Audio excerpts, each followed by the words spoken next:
nakakita ka ng isang gawa ng pagkahabag, nakakita ka ng Diyos doon sa pagkakataon na yun.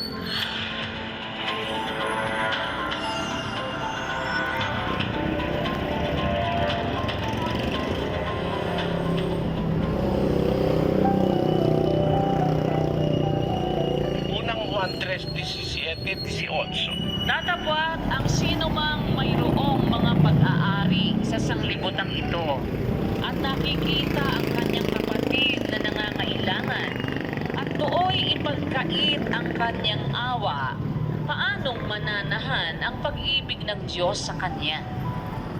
Mumuntikong mga anak, huwag tayong magsiibig ng salita ni ng dilaman, kundi ng gawa at katotohanan. Ayun.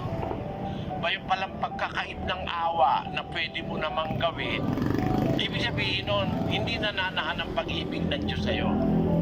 Ano, kahulugan? Pag kami nakita kang may kaya, natutong dumamay doon sa walang kaya, sa mahirap, natutong dumamay doon sa nangangailangan. Bay, bugnaw na kayo, bay. Yung act na yun, Init, init. yung gawain na yun na yung Iray. mayroong kaya ay dumamay sa walang kaya, sa gipit, nakakita ka ng Diyos doon. Sabi mo yung 19:17 ng Kawikaan. Ang naaawa sa dukha ay nagpapautang sa Panginoon at ang kanyang mabuting gawa ay papayaran sa kanya uli. Yan. Parang manifestation ng Diyos yan eh. Yung magkaroon ka ng awa sa dukha. Manifest, may Diyos ka sa buhay. Yung naaawa sa dukha. Kaya lahat ng act of love, lahat ng act of cooperation, lahat ng gawa ng pagtulong, pagdamay, pagmamahal, mga pagkakataon niya na pag kami gumagawa niyan, sa Kanya mismo nakikita mo ang Diyos. Kasi ang Diyos ay compassionate, Video ang Diyos ba? ay mahabagin. Pag nakakita ka ng isang gawa ng pagkahabag, ng isang bawang may pagkahabag sa sanlibutan, hindi niya ipinagkait ang kanyang awa sa kapatid na nangangailangan, nakakita ka ng Diyos sa pagkakataon na yun. Nag-video ko, bay. Nag-video ko ba na ma-record? Yako! Dili ko agi. Tara, dito tayo. Oh, aw. Lahat naman po ng tao, iisa lang ang tungkulin natin sa Diyos eh. Pakinggan niyo sa 12:13 ng Ecclesiastes. Ito ang wagas ng bagay. Lahat ay narinig. Ikaw ay matakot sa Diyos at sundin mo ang kanyang mga utos, sapagkat ito ang buong katungkulan ng tao. Yan po, ang sabi, matakot ka sa Diyos, sundin mo ang kanyang mga utos, sapagkat ito ang buong katungkulan ng tao. Pareho lang po tayo ng tungkulin. Ang tungkulin ko, sumunod sa utos. Ang tungkulin nyo, sumunod sa utos. Ang tungkulin ng kapatid na Resti, sumunod sa utos. Meron lang po tayong kanya-kanyang utos na nakaukol sa atin.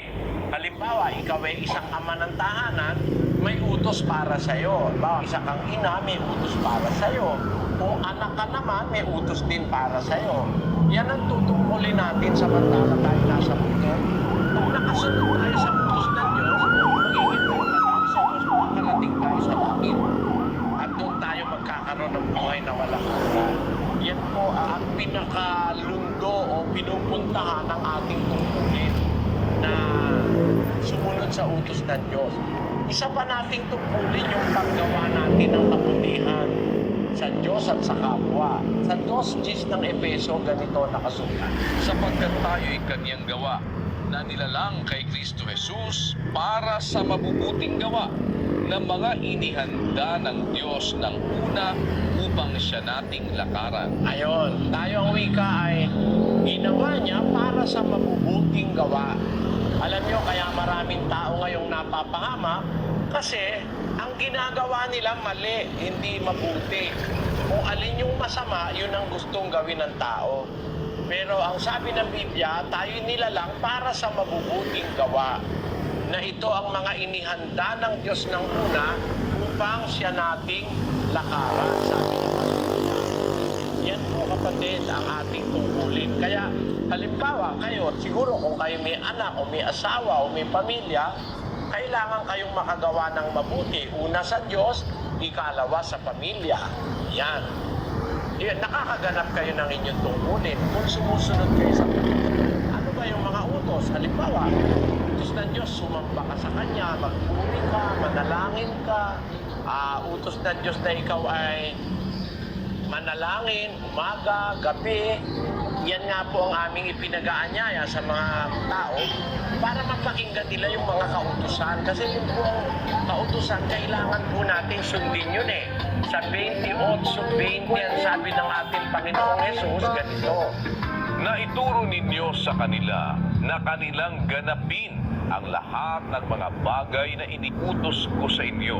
At narito, ako'y sumasa inyong palagi hanggang sa katapusan ng mga panahon. Ayon, ang sabi ng Panginoon, bago siya pumanik sa langit, ituro niyong ganapin ang lahat ng iniuutos ko sa inyo.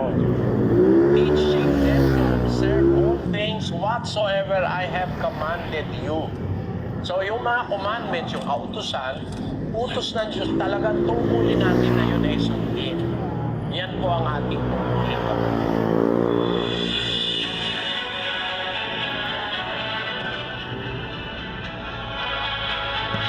Habang nagpapatawad tayo, pinapatawad tayo ng Diyos.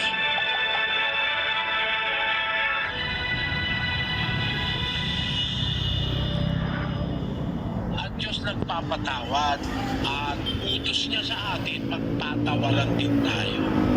Kaya malalaman mo kung pinatawad ka kung hindi. Bakit? Halimbawa, pinatawad ka ng kapatid o ng isang kasama mo sa paglilingkod. Papatawarin ka rin ng Diyos. Yun ang pata sa iglesia, magpatawaran kayo. Sabi dun sa Kolosas, basahin natin ang 3:12. Mga bihis nga kayo, gaya ng mga Nasira, Bart. hinirang ng Diyos, Nasira. na mga banal at minamahal Nasira. ng isang Sprocket pusong lining. mahabagin, Ang tawag. ng kagandahang loob, Sprocket lining. ng Sa ano, anong kababaan, kabila dito? ng kaamuan, ng Kapag pagpapahintulot. kanya mo primera, Magtiisan Di ba kayo katakbo? sa isa't Di na, isa at magpatawaran kayo sa Binila isa't na ni isa. Bayaw. Kung ang sino man ay Ay, may yung sumbong lining. laban Oo, sa yung kanino man, mga na ano kung din yan, paanong pinatawad Ibo kayo din ng yan. Panginoon, Ibo, mga ay gayon din naman ang inyong gawin. Oo. Papatawaran, Mahal batas pala yun sa na. iglesia ng paano muli. sabi na lining? Kaya halimbawa, Kapinatikan nagpatawaran mo mo tayo, sabi ka ko.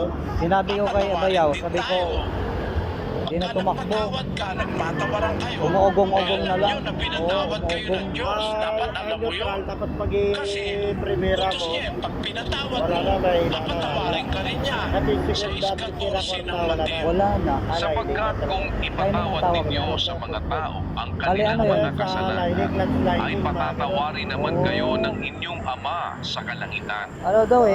Datapwat kung hindi ninyo ipatawad Ang sa ano, mga tao sprocket ang lining kanilang daw. mga kasalanan, Sprocket ay lining. hindi rin naman kayo patatawarin ng inyong Ama ng Oo. inyong mga Ah, yung may kasalanan. nagsabi sa Pagka akin, alam mo, pinatawad mo yung kapwa mo, may nagsabi sa akin par, kapatid mo, alam mo, isang set na pinatawad daw, ka bilhin rin ng ganito. Diyos kasi yun ang gusto niya eh. isang set na daw. Ito, bilhin. Pati ito. Kaya papatawarin Sabi ka nila.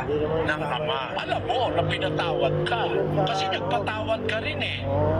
Ganun ang alam ng mga unang Kristiyano. Dyan na, Basahin kahit natin ang magbago ng ikalawang Korinto. kadena, okay lang. Kapitulo Bakit 2, mo ba yung versikulo kabila, 10. Datapwat ang inyong pinatatawad ng anuman ay pinatatawad ko rin naman.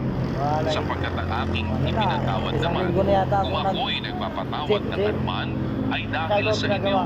sa Wala pa. harapan ni Kristo. Ano din ba? Si Bayaw ang Eh, nagawa. alam natin kasi Bayaw. bawa, Ah, may meron ganun bang ba away, May pinatawad mga mo, gamit siya. papatawarin ka rin ng Parang Ama kung mekaniko na nagkasala tiki. ka. Habang nagpapatawad Oo, tayo, may pinapatawad tayo ng Diyos. Diyan na lang sa gagawa. Pag Sasa ko. naawa ka, Oo, sa kaawa chat lang. ka ng Diyos. Di ba sabi ni Kristo yun? Sabi niya, huwag mo galawin yan. Aawain, siya'y kaaawaan. Nag-vlog ako par. Nag-vlog ako ba? Kung ano kasi yung Ah, gagawin mo okay. sa kapwa Habang mo, naka-ano. yun din ang gagawin ng Diyos sa iyo eh. Si Eh, sabawin mo. 62:12, Patilya. awit.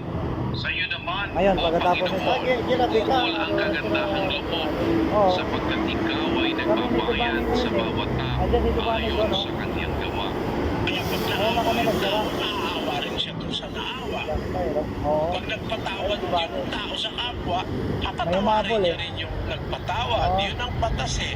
Ngayon, ang isa pa, para malaman mo na pinatawad ka na ng Diyos, ito, sumusiti ng buwan.